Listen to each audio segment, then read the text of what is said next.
अस्सलाम वालेकुम dear students. Kingway group of schools की तरफ से आपको ऑनलाइन लेक्चर्स थ्रू वीडियोस हम भेज रहे हैं, जिसमें हम 5th क्लास की सोशल स्टडी को डिस्कस कर रहे हैं। इसमें जो है वो हम यूनिट 3 को डिस्कस कर रहे हैं। यूनिट 3 में फ़र्दर हमारे पास जो क्वेश्चंस हैं उसमें हमारे पास पहला क्वेश्चन है मुंतका हरा कहाँ वाक़या है। हमने ये खितों के बारे में पढ़ा है, तो इसकी जो लोकेशन है वो हमारे पास ये है कि मुंतका हरा ख़त इस्वा के दोनों जानिब शिमालन जनूबन 23.5 डिग्री के दरमियान में वाक़या है। ये इसकी लोकेशन होगी।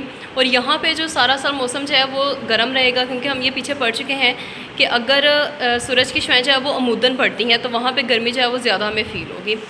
नेक्स्ट हमारे पास क्वेश्चन आया है इसका कि मुंतका मोदला शुमाली जनूबी कहाँ वाक़ है। तो क्लास ये उसकी लोकेशन है कि 23.5 अर्ज़बल शुमाली से 66.5 अर्ज़बल शुमाली का दरमियानी इलाका, और मुंतका मोदला शुमाली 23.5 अर्ज़बल जनूबी से 66.5 अर्ज़बल जनूबी का दरमियानी इलाका क्या कहलाता है, मुंतका मोदला जनूबी है।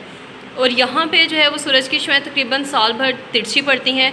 तो तिरछी पड़ती हैं तो इसका मतलब है कि यहाँ पे मौसम जो है वो मोतदल रहेगा। यहाँ पे ना ज़्यादा गर्मी फील होगी, ना ज़्यादा हमें सर्दी फील होगी।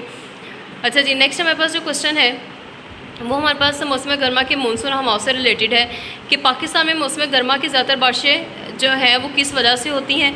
तो यहाँ पे हमें पता है कि ज़्यादातर बारिश है वो मानसून हवाओं की वजह से होती है। जैसे जुलाई अगस्त अभी ये मंथ है ये स्टार्ट होने वाले हैं, तो यहाँ इस मौसम में इस महीनों में जो है ये बहुत ज़्यादा बारिशें होंगी। मीन्स के मौसम कभी ठीक हो जाएगा फिर फ़ौरन से बारिश, इस तरह से। तो यहाँ पे पाकिस्तान में जो है वो मौसम गर्मा की ज़्यादा बारिश मानसून हवाओं की वजह से होती है। ठीक है जी। उसके बाद जो हमारा इसका नेक्स्ट क्वेश्चन है मौसम सरमा की हवाओं की तरफ आ जाते हैं। यहाँ पे है कि किन महीनों में सूरज की शुआएं पाकिस्तान के इलाकों पर तिरछी पड़ती हैं। तिरछी पड़ने का मतलब है कि गर्मी ज़्यादा नहीं फील होगी हमें। तो वो हमें पता है दिसंबर, जनवरी और फरवरी के महीनों में सूरज की शुआएं पाकिस्तान के इलाकों पर तिरछी पड़ती हैं। ठीक है जी। उसके बाद हम अपने अगले क्वेश्चन की तरफ आते हैं, गर्दबाद। इसमें सबसे पहले हमारे पास डेफिनेशन है भगोला हम किसे कहते हैं। तो इसकी हमारे पास इसका आंसर है कि कई दफ़ा बाद पर हवा दायरों की शक्ल में भी चलती है, जिसे हम भगोला कहते हैं। ये हमने मूवीज़ में, ड्रामाज़ में भी आपने देखा होगा कि हवा जो है ये आप देख सकते हैं कि इस तरह से जब आप देखें कोई मैजिक शो भी हमने या कोई इस तरह का कोई ड्रामा देखा हो जिसमें कोई जादू का वो दिखा रहे हो, तो वहाँ भी आप देख सकते हैं इस तरह का मंजर वो क्रिएट करते हैं। इसको हम कहते हैं कि हमारे पास भगोला है। और गर्दबाद हम किसे कहते हैं कि यही शुरू से लेकर के कई दफ़ा बाद जगह पर हवा दायरों की शक्ल में भी चलती है, जिसे हम भगोला कहते हैं। लेकिन अगर ये दायरे कई किलोमीटर तक फैले हुए हों तो इन्हें गर्दबाद हम कहते हैं। ठीक है जी। अगर बहुत थोड़ी जगह पे ये होगा तो वो जस्ट भगोला कहलाएगा, लेकिन अगर बहुत ज़्यादा ये कई किलोमीटर्स तक ये हो तो उसको हम क्या कहें कि ये गर्दबाद है हमारे पास।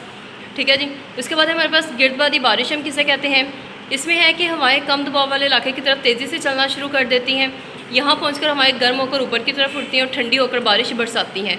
ऐसी बारिश को मतलब इन्हीं इलाकों में जहाँ पे ये गर्दबाद हो, उन्हीं इलाकों में जब बारिश बरसती है तो उसको हम कहते हैं कि हमारे पास गर्दबादी बारिश है। क्लास यहाँ तक हमारा आज का काम था। आपने इन क्वेश्चंस को अच्छी तरह से याद करके लिख लेना है। Stay home, stay safe.